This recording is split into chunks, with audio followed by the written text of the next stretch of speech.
another plane museum. Alright? I'm gonna take you guys around it, show you what's up, and then I'm gonna be and go outside. Alright? So I'm gonna flip the camera around so you guys can see exactly what's going on. But so far so good.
can see some of these planes are really old. Example for this one, for example, right? But so far so good. The ones that are behind me up top there, those one looks really nice. So far liking it. All right, look at this one here. What is this, man? But if someone is interested in planes, really, you guys can stop and read and stuff like that. But I'm not too interested in it. I just want to check it out and see what the vibe's all about. All right.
wanna tell you that I love you and much more, but I just can't find the words now. I don't wanna keep it to myself, but every time I open my mouth and stop by my pride, yeah. I'll be typing, then deleting. You must think I'm so confused. Baby, baby, if you only knew the truth. Need the moment, need the minute, just as bad as I need you, even though I'm way long overdue. So if you don't have the will to wait, then I don't wanna keep you. I've got so many things to say, need to tell you I need you. I don't wanna keep it to myself, but trust me, even in the silence, time will tell. Time will tell. Oh.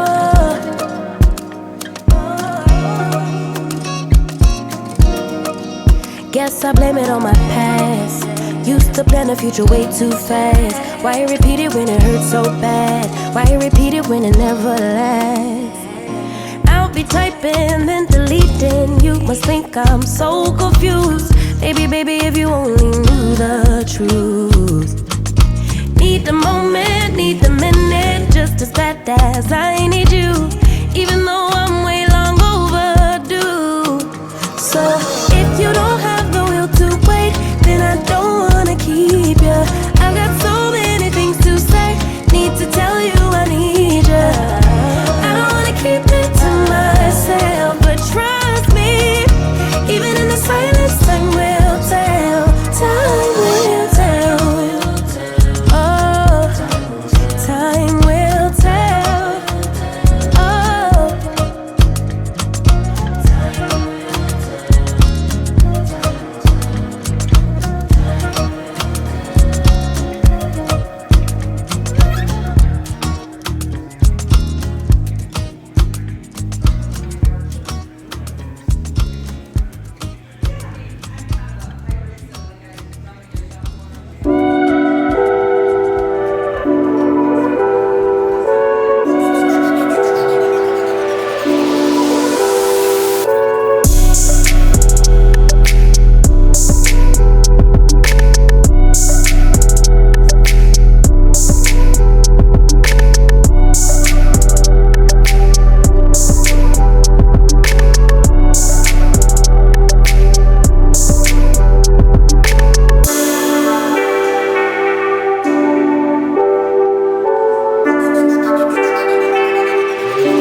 So in here is a kids simulators kind of stuff like, so you can go in and see and feel how actually a plane dive and fly and stuff like that. It's a $5 extra fee, so you can go and care kids like and have a try out of it. Alright, we're gonna move on to the next stop, which is outside. Wow, didn't see that one out there, but let's go. Move on to the next stop.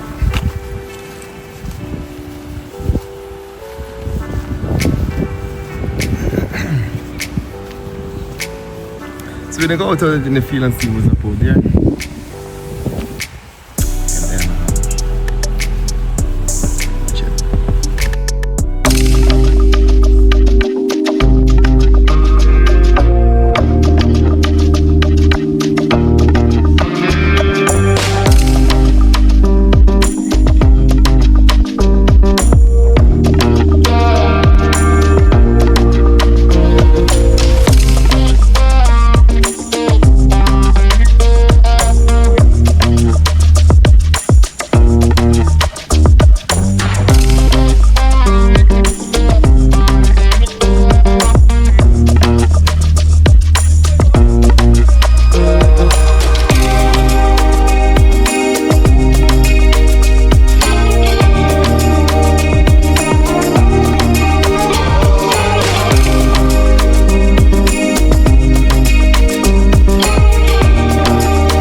it the rest of the day.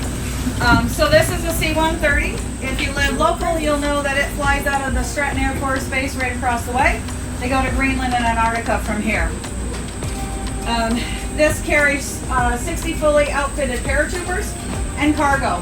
6 to 8 of these things here, all connected through here.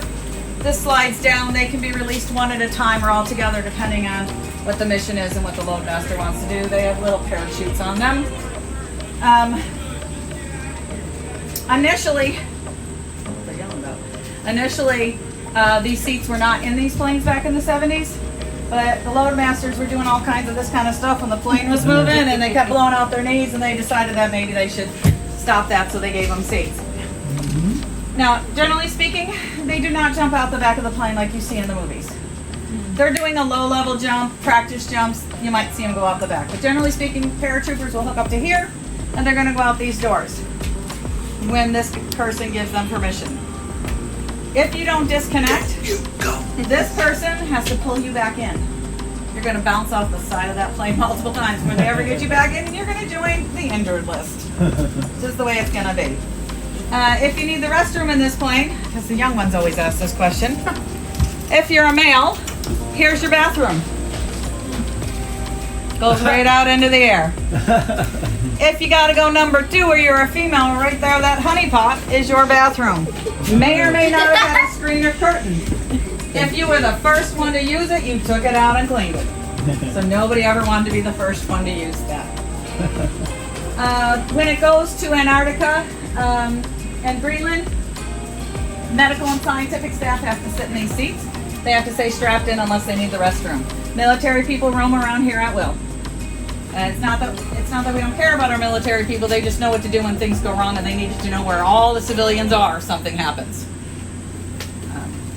You're gonna watch your step because it's got a lot of stuff to trip over here. Up for that. Okay. Now, if you go back and you Google Operation Incredible Sport and Operation Eagle Claw, you will realize what these planes were originally designed for. Any of you that are not the younger ones might remember the Iran Contra. Alright. So this is what this looks like. You're welcome to sit in one of those seats if you choose to. So right now you're sitting in the engineer's seat. The 2 seats in front of you would be pilot and co-pilot, and the one behind you would be your navigator. If something went wrong with the circuitry, you could fix it. So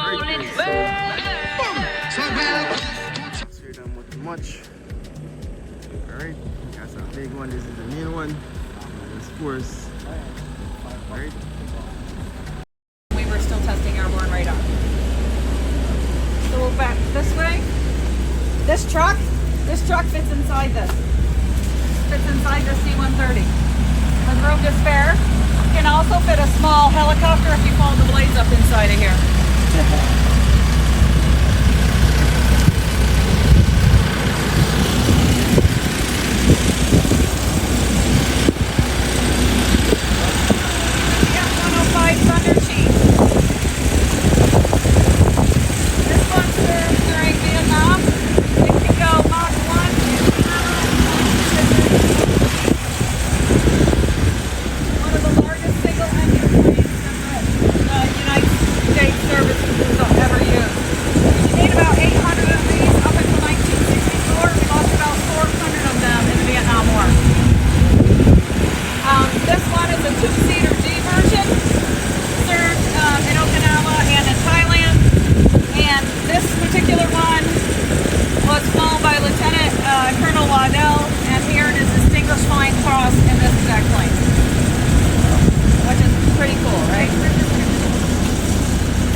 Yes, a lot of them need to start getting some more repairs. Well, we need a $2 million roof. Oh, sure, yeah. Priority. Yep. So this one here is a North American T2 Buckeye. Any idea why it's called a T and not an F? Any idea why this is called a T and not an F? Not a fighter? This was a trainer. Oh, okay. This trained every Navy aviator, some form of this plane, up until 2005. Now, this plane ran about 500 miles per hour, which is a lot slower than most of the other planes we have here. That one there, that Sky Knight, ran about 600 miles per hour, and that was kind of underpowered for what we were asking it to do. This went about 500 miles per hour. So if you think about it, if you got a teenager, usually who we started training, right? 17, 18, 19 years old, and you give them a sedan or you give them a Corvette, what's going to happen when they get in that Corvette? They're going to go as fast as they can go. So they limited the speed they could go in here so they could train them and not lose as many planes or pilots, for that matter. Well, that's why it went a lot slower.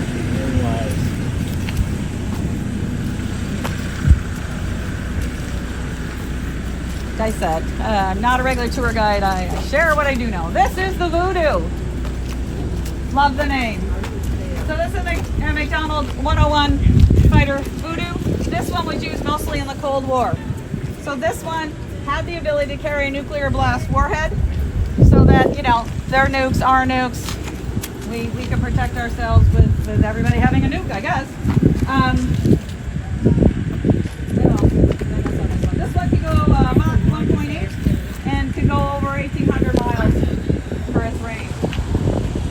It had 4 air-to-air missiles plus that nuclear blast warhead. This one here was delivered to the Air Force in 1959. It last served with the 107th Fighter Interceptor Group in Niagara Falls.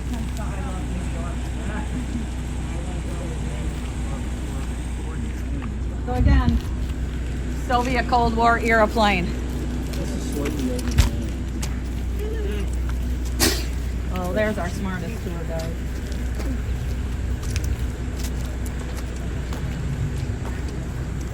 It's an aeronautical engineer. This is another C-130. This one flew in here. 109th came, took the parts it wanted because the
have it.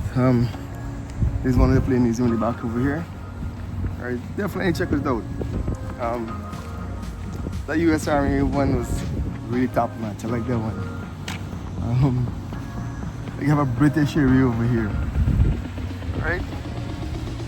This is the entrance. This is outside in the parking lot. But so you go through here, they have a little museum thing going on over here. Then you go through here, we have the simulator. You guys should try that out. Going inside is only $5 to go inside, you're gonna feel it's fun, it's fun. It gives you a little idea like how the plane turns and stuff like that. So the simulator stuff you guys should try out, alright?